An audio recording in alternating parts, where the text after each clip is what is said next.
Sony's State of Play set the internet on fire with one review, God of War Laufey, a God of War game without Kratos. We now have female protagonist, an afterlife setting, and a talking cube companion. Rue? I think you should give her the sword. The internet split, half excited, half calling it garbage. My take is different from both. Okay. And my real concerns are things nobody's actually discussing. Hi, my name is ZevVJKK and welcome to my channel. So, on June 2nd, 2026, Sony revealed God of War Laufey with a full 20-minute gameplay trailer. That's a serious commitment from Santa Monica. You play as Faye, Kratos' wife, who we only saw in the funeral scene in 2018's God of War. But this isn't a prequel. Faye is dead and wakes up in Everwhen, an afterlife realm where gods from every mythology end up after death. Greek, Norse, Egyptian, Mongolian, all mixed together. Her mission? Protect the plans she set up for Kratos and Atreus before she died. There is also a callback to the mask from Ragnarok, hinting at unresolved mystery getting answered here. Faye is voiced by the same actress from the Ragnarok flashback. Villains include Sekhmet, Egyptian goddess of war, and Bekhtsi, Mongolian god of war. Both designs looked insane in the trailer. But why have the internet immediately went God of War, girlboss simulator, they replaced Kratos? Even David Jaffe called it uninspired and compared it to Forspoken. Here is my take though. Yeah, there has been a real day-driven writing quality drop across the industry lately, and that's created legitimate gamer skepticism. But Faye's case is different. She's been built up across 2 full games. Her legend, her warrior backstory, even the Leviathan X was originally hers. She's earned this. Calling the whole game woke of a 20-minute trailer, it's just premature.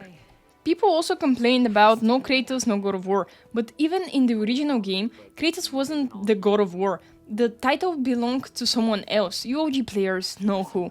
This game is literally full of actual gods of war from different pantheons. God of War is an universe now, not just one character, and Santa Monica's creative head already confirmed there's always going to be Kratos game. We have many more stories to tell with him.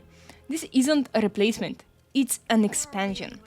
And what I liked is the presentation.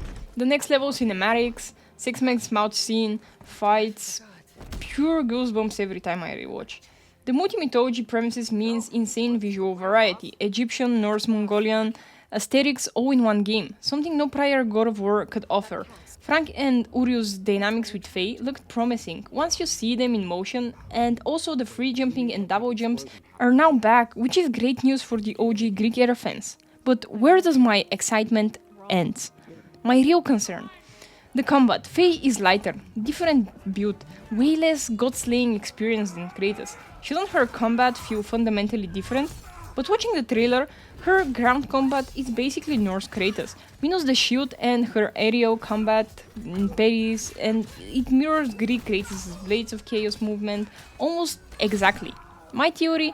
These animations were likely built for the Greek-era remakes, Young Kratos, and recycled onto Faye. Efficient for the studio, but it means different combat is really just 2 existing Kratos eras snatched together, with no unique identity of her own. The QuickTime events problem.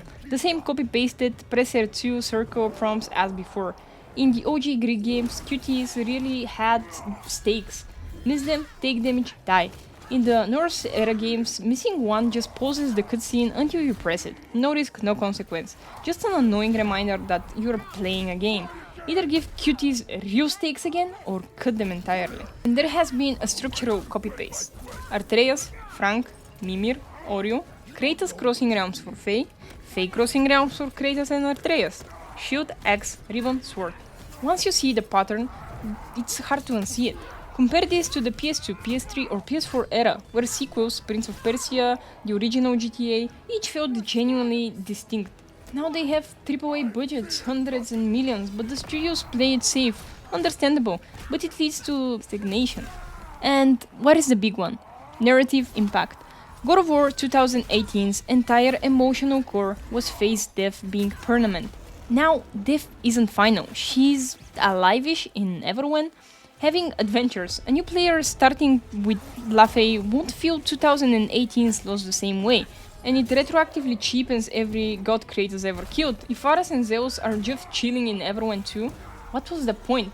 Previously, death for a god was something unknown. Final thing, Atreus saying, "Mom is watching us," was always metaphorical. Now it's literal, which raises the question if there is a way back from Everwind, which Faye is actually actively trying to find. Did any of the deaths in the franchise mean anything? It also kills future speculation. Half the fun was wondering which new mythology creators would explore next, but now everyone is already mixed together in Neverwhen. So I think people are criticizing this for the wrong reasons. Both female lead and no creators are all surface level noise. Faye is earned this, the title is justified, and Kratos isn't going anywhere. But the real concern, safe combat recycling and the narrative consequences of death isn't permanent, deserve more discussion. But I guess everything feels weird in the beginning. I mean, that Kratos felt weird to me in 2018, but it turned out great. So benefit of the doubt. Some of the afterlife concepts, maybe Santa Monica turns it into some master stroke, we genuinely can't know. The game doesn't even have a release date yet.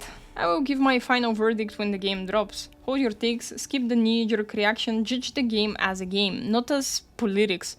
So drop your thoughts in the comments, excited or not. Does it feel too woke to you? And can you answer my 2 questions? Why is Faye bleeding and can she even die in